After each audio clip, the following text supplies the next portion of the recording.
পবিত্র কোরআনের 12তম সূরা সূরাতুল ইউসুফ। এই সূরার মধ্যে আল্লাহ পাক 111টা আয়াত দিয়েছেন। তাহলে আয়াত হচ্ছে 111টা। এই সূরাটা নাযিল হয়েছে মক্কায়। তাহলে কি দাঁড়ালো? সূরা ইউসুফ পবিত্র কোরআনের 12তম সূরা, আয়াত সংখ্যা 111, নাযিল হয়েছে পবিত্র নগরী মক্কায়। সূরা ইউসুফ কেন নাযিল হইল? এটা দুইটা প্রেক্ষাপট, দুই তাফসিরে দুই রকম প্রেক্ষাপট এসেছে। তাফসিরে মারিফুল কোরআনের মধ্যে এসেছে যে একবার ইহুদিরা রাসূল করিম সাল্লাল্লাহু আলাইহি ওয়াসাল্লামকে জিজ্ঞেস করলেন, কোন নবী সিরিয়া থেকে হিজরত করে মিশর গিয়েছেন, সেই নবীর ছেলের ইতিহাস বর্ণনা করুন। কথাটা পেঁচান। কোন নবী সিরিয়া থেকে হিজরত করে মিশর গিয়েছেন, ওই নবীর ছেলের কাহিনী বর্ণনা করুন। তখন আল্লাহ রসুল কিছুক্ষণ চুপ রইলেন। কিছুক্ষণ চুপ থাকার পরে আল্লাহর নবী উত্তর দিচ্ছেন। এই সময় ইহুদিরা বলল, আপনি এতক্ষণ চুপ ছিলেন কেন?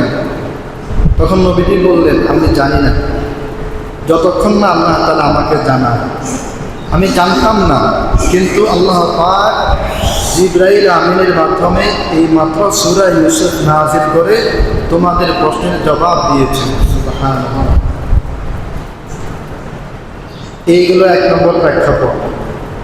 2 নম্বর প্রেক্ষাপট তাফসীর ইবনে কাসিরের মধ্যে এসেছে। একদিন সাহাবায়ে কেরাম আল্লাহ রাসূলকে বললেন, ইয়া রাসূলুল্লাহ, লাউ কাসাসতা আলাইনা, যদি আপনি আমাদেরকে একটু ঘটনা বলতেন, কোনো কাহিনী বলতেন। মানুষের স্বভাবটা কাহিনী শুনতে মানুষ পছন্দ করে।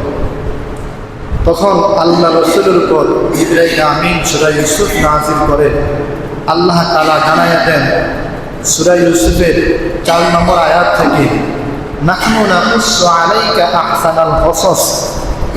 সাহাবীরা আপনার কাছে কাহিনী শুনতে চেয়েছে, আমি আপনার কাছে সর্বোত্তম, সর্বশ্রেষ্ঠ, অতি সুন্দর কাহিনী আমি আপনার প্রতি অবতীর্ণ করছি, নাযিল করছি। সুবহানাল্লাহ। এই গেল 2টা প্রেক্ষাপট। 3 নম্বর কথা, সূরা ইউসুফের ফজিলত। তাফসীর ইবনে কাসিরের মধ্যে এসেছে, কেউ যদি সূরা ইউসুফ পড়ে, হাউবিন আলাইহি সাকরাতুল মাউত ওয়ালা ইয়াহসুদু আহাদান, কেউ যদি সূরা ইউসুফ পড়ে তার 2টা ফায়দা। 1 নম্বর, আল্লাহ তাআলা তার মৃত্যু যন্ত্রণা দূর করে দেবেন।